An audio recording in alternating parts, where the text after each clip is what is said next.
n'a pas le droit d'affirmer quelque chose en commission des affaires économiques en disant qu'il n'y ait pas de délocalisation, alors que c'est concrètement l'inverse qui se passe sur nos territoires. Salut, on est avec Wassim, tu es le délégué CGT de Valeo. Là, vous êtes en train de manifester parce qu'il y a des suppressions d'emplois. Est-ce que tu peux m'expliquer? Subi un PSE depuis quelques mois qui n'est pas justifié économiquement. On a un plan France Relance avec des aides.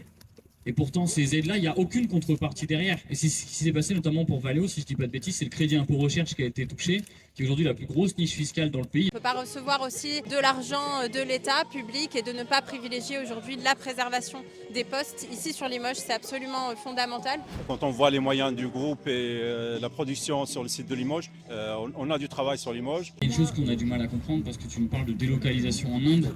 Pourtant, on voit un président de la République qui se pavane depuis une semaine pour nous parler du fait qu'il va relancer l'outil industriel partout dans le pays. Sur le site de Limoges, on fabrique de la garniture d'embrayage. On nous dit que comme il y a la transition écologique, il y aura moins d'embrayage, parce que les voitures vont être électriques, automatiques. On supprime en gros des postes et des commandes ici, mais en fait, ils vont quand même les fabriquer à l'autre bout du monde. Quand on voit le marché de l'automobile, la voiture la plus vendue en France l'année dernière, c'était la Toyota Yaris.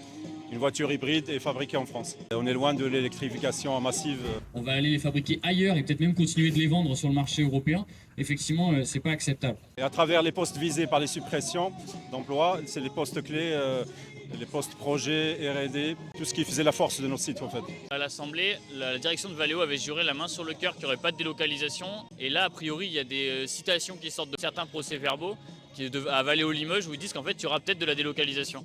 Oui, vous nous avez effectivement transmis des comptes rendus qui en fait disent l'inverse de ce que nous on a entendu en commission des affaires économiques au niveau de la direction générale qui affirme qu'il n'y aura pas de délocalisation. Donc nous on a décidé avec Damien de les solliciter, la direction générale, pour obtenir des réponses. Je pense qu'il faut que tous les élus locaux aussi se mobilisent. On ne peut pas parler de développement du territoire et laisser en même temps des emplois industriels partir, parce que pour le coup, c'est pas qu'ils se sont supprimés, c'est qu'ils partent. À part une décision gouvernementale forte, on ne pourra pas arrêter ce fléau là de délocalisation actuel, quoi.